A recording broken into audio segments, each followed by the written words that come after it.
जय Hind. Exam trick Krishna YouTube channel आपका स्वागत है। तो देखिए, इससे पहले 100 से लेकर 500 तक क्वेश्चन आपको बता दिए हैं।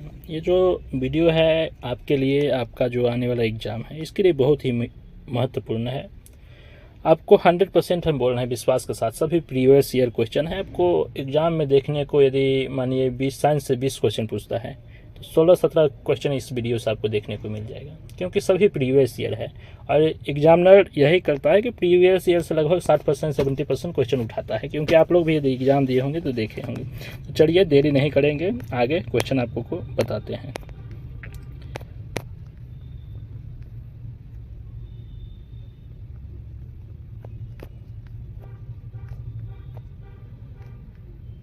देखिए 500 तक हम लोग क्वेश्चन पढ़ लिए थे, अब 501 से देखते हैं। शुष्क सेल संग्रहित ऊर्जा। शुष्क सेल में कैसा ऊर्जा होता है? तो शुष्क सेल जो होता है उसमें रासायनिक ऊर्जा होता है। शुष्क सेल का कैथोड बना होता है कार्बन का। शुष्क सेल का कैथोड जो होता है किससे बना होता है? कार्बन से बना होता है। शुष्क सेल का एनोड बना होता है जस्ता यानी जिंक से। कैथोड कार्बन से, कैथोड यानी कार्बन, और शुष्क सेल का एनोड जस्ता से बना होता है। संचायक बैटरी में प्रयुक्त होता है कौन सा? सीसा। संचायक बैटरी में प्रयुक्त होता है सीसा। गैलेना किसका अयस्क है? गैलेना, गैलेनी लिखा है, गैलेना होगा। गैलेना सीसा यानी कि पीबी का अयस्क है।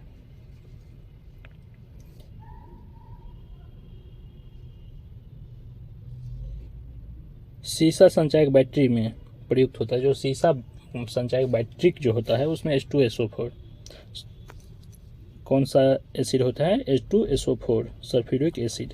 कार्क बैटरी में प्रयुक्त विद्युत अवघटक क्या है? तो है सल्फ्यूरिक अम्ल, सल्फ्यूरिक एसिड है। विद्युत अवघटन में अवकरण का काम कौन करता है? कैथोड पर।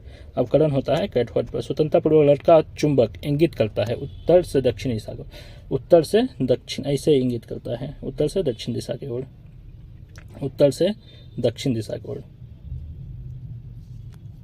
देखिए ऐसे इंगित करता है उत्तर से दक्षिण दिशा की ओर। कौन? स्वतंत्रतापूर्वक लटका हुआ चुंबक। अस्थायी चुंबक बनाने के लिए नर्म लोहा का प्रयोग किया जाता है। अस्थायी चुंबक बनाने के लिए इस्पात यानी कि स्टील का प्रयोग किया जाता है। याद रखिए, दोनों कंफ्यूज करता है। अस्थायी के लिए नर्म लोहा और अस्थायी के लिए इस्पात का प्रयोग किया जाता है।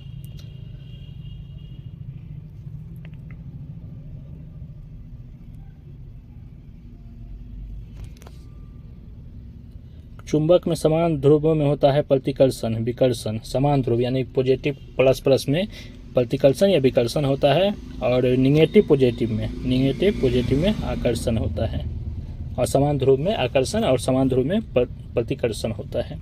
चुंबक खत्म हो जाता है गर्म करने पर। गर्म करने पर क्या होता है? चुंबक का चुंबकत्व खत्म हो जाता है, यानी कि पास जैसे कि चुंबक उसमें जो होता है वो खत्म हो जाता है। चुंबकीय सुई संकेत करती है उत्तर की तरफ। चुंबकीय सुई जो होता है ऐसे संकेत करता है उत्तर की तरफ।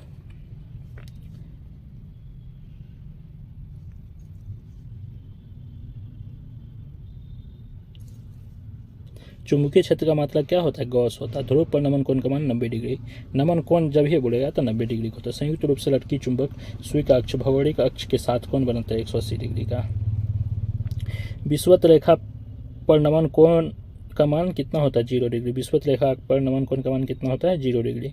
विद्युत धारा के चुंबकीय प्रभाव को सर्वप्रथम अवलोकित किया था ऑस्ट्रेड ने। विद्युत धारा के चुंबकीय प्रभाव को सर्वप्रथम अवलोकित किसने किया था? ऑस्ट्रेड ने किया था।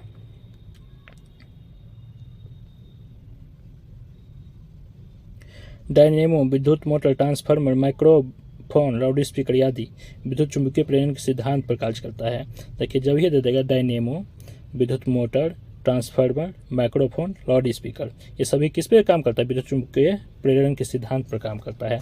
डायनेमो में परिवर्तित करता है। डायनेमो यांत्रिक को विद्युत में डायनेमो परिवर्तित करता है। डायनेमो जो भी देख लीजिए घूमेगा, जो भी घूमेगा वो मैकेनिकल को इलेक्ट्रिकल में करेगा। यानी कि जैसे कि देखिए डायनेमो क्या है? पहले घूमता है, उसके बाद उससे बिजली सप्लाई होता है, तो यानी कि यांत्रिक को विद्युत में बदलेगा डायनेमो। आगे देखिए रासायनिक ऊर्जा को विद्युत ऊर्जा में। रासायनिक ऊर्जा को विद्युत ऊर्जा में प्रभावित कौन करता है? इलेक्ट्रिक सेल करता है। कौन करता है? Electric cell. ट्रांसफार्मर का कोर बना होता है नर्म लोहा का। ताप का ऐसा मतलब क्या होता है? केल्विन होता है। डायोड से धारा बहती है एक दिशा में। ट्रांसफार्मर का प्रयोग किया जाता है एसी परिपथ में। ट्रांसफार्मर का प्रयोग कैसे किया जाता है? एसी परिपथ में किया जाता है। उच्च एसी वोल्टेज को निम्न एसी वोल्टेज में बदलने के लिए ट्रांसफार्मर का प्रयोग किया जाता है। फ्यूज तार बना होता है लेड, शीशा एवं टीन का। जो फ्यूज तार होता है, फ्यूज तार क्यों लगाया जाता है? आप लोग के दिमाग में होगा कि फ्यूज तार लगाया क्यों जाता है। फ्यूज तार इसीलिए लगाया जाता है कि मानिए कि लाइट आया और हाई वोल्टेज आ गया, तो आपके जो घर में फ्रिज, एसी, कूलर वगैरह लगा हुआ है, सब क्या होगा, यदि एक बाइक वोल्टेज बहुत ज़्यादा आ जाएगा तो क्या हो जाएगा, सभी चीज़ क्षति पहुंच जाएगा, सभी चीज़ खराब हो जाएगा। वही खराब को बचाने के लिए फ्यूज तार का प्रयोग किया जाता है। फ्यूज तार का गलनांक बहुत ही कम होता है।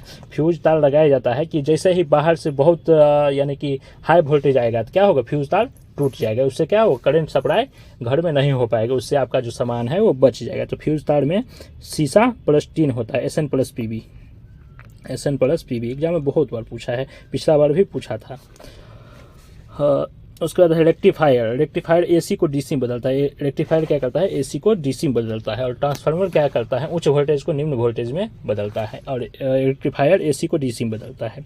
टेलीफोन प्रवाहित होता है विद्युत ऊर्जा। टेलीफोन कौन सी ऊर्जा प्रवाहित होता है, विद्युत ऊर्जा। टेलीफोन का आविष्कार ग्राहम बेल ने किए थे। घरेलू फ्यूज तार का होता है निम्न गलनांक पहले बता दिए, निम्न गलनांक होगा तभी ना प्रेशर पड़ेगा वो टूट जाएगा, जिससे कि सप्लाई घर के अंदर नहीं हो पाएगा, जिससे सामान बच जाएगा। उसका नाभिकीय रिएक्टर में ईंधन के रूप में यूरेनियम का प्रयोग किया जाता है। नाभिकीय रिएक्टर में ईंधन के रूप में यूरेनियम का प्रयोग किया जाता है। यूरेनियम 235 ऐसे लिखाता है। नाभिकीय रिएक्टर में यूरेनियम का प्रयोग किया जाता है। कैंसर के इलाज में प्रयोग किया जाता है कोबाल्ट का। कैंसर के इलाज में प्रयोग किसका किया जाता है, कोबाल्ट का। कोबाल्ट पाया जाता है विटामिन B12। कोबाल्ट में पाया जाता है विटामिन B12। कैंसर का अध्ययन ऑन्कोलॉजी कहलाता है। कैंसर का अध्ययन क्या कहलाता है, ऑन्कोलॉजी कहलाता है। कीमोथेरेपी का उपयोग कैंसर के इलाज के लिए किया जाता है। कीमोथेरेपी का उपयोग किस लिए किया जाता है, कैंसर के इलाज के लिए किया जाता है। कैंसर की प्रसिद्ध दवा टेक्सोड वृक्ष से प्राप्त होता है, यू वृक्ष से। कैंसर की प्रसिद्ध दवा टेक्सोड किससे प्राप्त होता है, यू वृक्ष से प्राप्त होता है। ORT ओरल रिहाइड्रेशन थेरेपी का संबंध अतिसार से है। ORT का संबंध ओरल रिहाइड्रेशन थेरेपी, इसका फुल फॉर्म पूछ लेता है, याद रखिएगा, अतिसार से है। ग्लूकोमा एवं ट्रेकोमा बीमारी किसका है, आँख का। ये पूछ देता है ग्लूकोमा और ट्रेकोमा बीमारी किससे संबंधित है, तो आँख से संबंधित है। डिप्थीरिया रोग से ग्रस्त व्यक्ति, डिप्थीरिया क्या है, गला की बीमारी है। एथलीट फुट किससे होता है, फंगस से, यानी कवक से। एथलीट फुट किससे होता है, फंगस से होता है, कवक से। HIV की जांच के लिए एलिसा टेस्ट किया जाता है। ये सभी एग्जाम में इंपॉर्टेंट है आपके, आप जो भी एग्जाम में देंगे सभी के लिए महत्वपूर्ण है। आपके आने वाले एग्जाम में देखने को 100% ही क्वेश्चन मिलेगा। HIV द्वारा होने वाला रोग, HIV कौन सा रोग होता है, एड्स किससे होता है, HIV से होता है। सार्स विषाणुजनित रोग है। सार्स क्या है, विषाणुजनित रोग है। लेंस की क्षमता का मात्रक क्या होता है, डायोप्टर होता है। लेंस की क्षमता का मात्रक डायोप्टर होता है। लेंस की क्षमता का मात्रक डायोप्टर होता है। ज्योति तीव्रता का मात्रक कैंडेला। अपेक्षित आर्द्रता का माप कैसे मापता है, अपेक्षित आर्द्रता को कैसे मापा जाता है, हाइग्रोमीटर द्वारा मापा जाता है। अपेक्षित घनत्व का मात्रक क्या है, हाइड्रोमीटर। आर्द्रता हाइग्रोमीटर और अपेक्षित घनत्व हाइड्रोमीटर से मापा जाता है। दोनों कंफ्यूज होता है, याद रखिए। आर्द्रता यानी कि ग्रो मतलब ये 2-3 बार पढ़ लीजिएगा तो याद हो जाएगा। आर्द्रता यानी ग्रो और अपेक्षित घनत्व या ड्रो, दोनों को याद रखिएगा। अपेक्षित आर्द्रता जो हाइग्रोमीटर और अपेक्षित घनत्व हाइड्रोमीटर से मापा जाता है। बर्फ का गुप्त ऊष्मा कितना कैलोरी का होता है, 80 कैलोरी होता है। डॉपलर प्रभाव किससे संबंधित, ध्वनि से। pH निर्धारण कौन किया था, सोलेंसन ने किया था। pH स्केल का निर्धारण सोलेंसन किए थे। उदासीन विलयन का pH मान 7 होता है। अम्लीय विलयन 7 से कम होता है, क्षारीय 7 से अधिक होता है। क्षारीय विलयन 7 से अधिक होता है। अम्लों का स्वाद कैसा होता है, खट्टा होता है। अम्लों का स्वाद कैसा होता है, खट्टा होता है। क्षार का स्वाद कड़वा होता है। शुद्ध जल का pH मान 7 होता है। जल में घुलनशील भस्म क्या कहते हैं, क्षार कहते हैं। नीला लिटमस पत्र को लाल कर देता है, कौन, अम्ल। अनीला याद रखिएगा, अनीला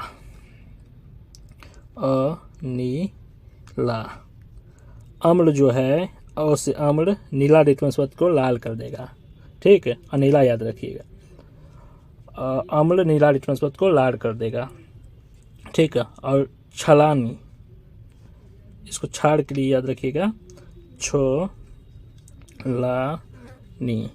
छाल लाल लिटमस पत्र को क्या करेगा, नीला कर देगा, याद रखिएगा। अम्ल लाल लिटमस पत्र को नीला कर देगा और क्षार नीला लिटमस पत्र को, अम्ल नीला लिटमस पत्र को लाल कर देगा और क्षार लाल लिटमस पत्र को नीला कर देगा।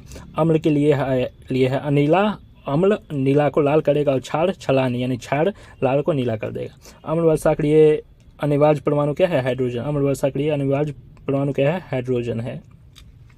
लिटमस प्राप्त किया था लाइकेन के पौधा से। निलंबन में प्रक्षेपित कणों का आकार -10⁴ सेंटीमीटर होता है। निलंबन में प्रक्षेपित कणों का आकार -10⁴ सेंटीमीटर होता है।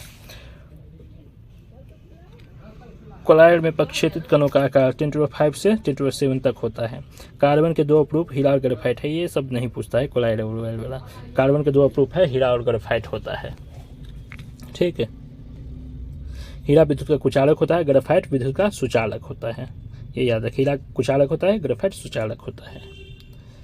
पेंसिल का नीब बना होता है ग्रेफाइट का। पेंसिल का नीब किससे बना होता है? ग्रेफाइट का बना होता है। ठोस पदार्थ का बिना द्रव में बदले सीधे वाष्प में बदलना ऊर्ध्वपातन कराता है। ठोस कोई पदार्थ जैसे कपूर है वो बिना द्रव में बदले हुए वाष्प में परिवर्तित हो जाता है। क्या होता है? उसको क्या कहते हैं? ऊर्ध्वपातन कहते हैं। भूप्रपति में सर्वाधिक मात्रा में पाई जाने वाला तत्व कौन सा है? ऑक्सीजन। भूप्रपति में सर्वाधिक मात्रा में पाई जाने वाला तत्व कौन सा? ऑक्सीजन है। पृथ्वी पर पाई जाने वाला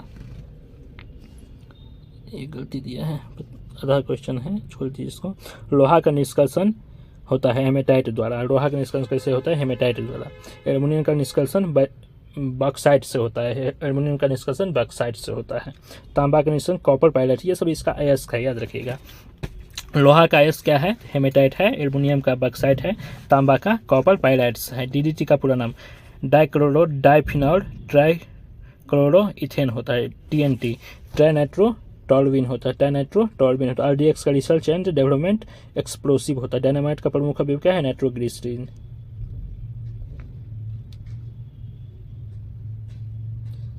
डीडीटी बनाया जाता है क्लोरेड से। यूरेनियम का प्रमुख अयस्क क्या है? पिंच ब्लेड है। यूरेनियम का पिंच ग्रेनेड नहीं, पिंच ब्लेड होता है। टेप रिकॉर्डर की टेप लेपित होती है पैरा मैग्नेटिक चूर्ण से। टेप रिकॉर्डर की टेप लेपित होती है पैरा मैग्नेटिक चूर्ण से। पोर्टलैंड सीमेंट का आविष्कार किसने? जोसेफ स्टीफन ने किया था। पोर्टलैंड सीमेंट का प्रमुख घटक चूना, सिलिका, एल्युमिनियम होता है। पित्तल याद रखिए Cu कॉपर प्लस जिंक से बनता है। पित्तल किसका मिश्र धातु है? कॉपर और जिंक को मिलाकर के पित्तल बनाया जाता है। सोना का लैटिन नाम क्या है? ओडम होता है, जिसको Au कहते हैं। और चांदी का लैटिन नाम Ag होता है, अर्जेंटम कहते हैं। सोने का आभूषण बनाते समय उसे कठोर करने के लिए उसमें क्या मिलाया जाता है? कॉपर मिलाया जाता है। क्या मिलाया जाता है? कॉपर मिलाया जाता है। स्टील की कठोरता प्रदान करने के लिए उसमें मिलाया जाता है क्रोमियम। सोना चांदी का शुद्धिकरण में प्रयुक्त होता है। सोना और चांदी का शुद्धिकरण किया जाता है नाइट्रीकरण HNO3 के द्वारा। बेकिंग सोडा का रासायनिक सूत्र सोडियम बाइकार्बोनेट। बेकिंग सोडा यानी कि खाने वाला सोडा NaHCO3 और धोवन सोडा मतलब सोडियम कार्बोनेट Na2CO3। ठीक है, baking soda sodium bicarbonate NaHCO3 और धोवन सोडा सोडियम कार्बोनेट Na2CO3। कपड़े के जंग एवं धब्बे को हटाने के लिए ऑक्जेलिक अम्ल का प्रयोग किया जाता है। पेट्रोलियम की गुणवत्ता प्रदर्शित की जाती है ऑक्टेन नंबर से। कौन पेट्रोल अच्छा है खराब है उसका गुण दर्शाया जाता है ऑक्टेन नंबर से। पेट्रोल मिश्रण होता है हाइड्रोकार्बन। पेट्रोल किसका मिश्रण? हाइड्रोकार्बन। पेट्रोल के विभिन्न अवयव अलग किए जाते हैं भज्जक आसवन द्वारा। हाइड्रोजन के प्राकृतिक स्रोत क्या है? कच्चा तेल। हाइड्रोजन का प्राकृतिक स्रोत कच्चा तेल है। गैसों और मिश्रण होता है पेट्रोल एवं इथेनॉल का। 1 पिको सेकेंड बराबर 10⁻12 सेकेंड होता है।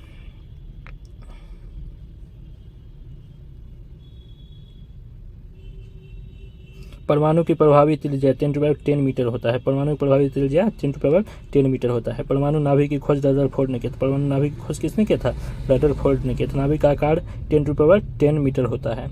देखिए 501 से 600 तक यानी हर एक वीडियो में आपको 100 क्वेश्चन देखने को मिलेगा। ये क्वेश्चन को हल्का में नहीं लेना है, सभी क्वेश्चन को आप लोग नोट्स करते जाइए। ये आपको आने वाला एग्जाम 100% देखने को मिलेगा, क्योंकि सभी प्रीवियस ईयर क्वेश्चन है।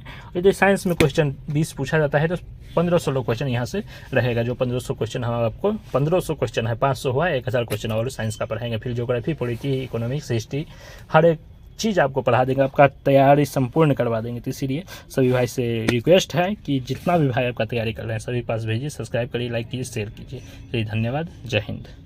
और कमेंट्स करके बताइए कि कैसा लगता है आपको वीडियो, तभी नहीं पता चलेगा हाँ क्या है नहीं है। इतना ही। जय हिंद, जय भारत।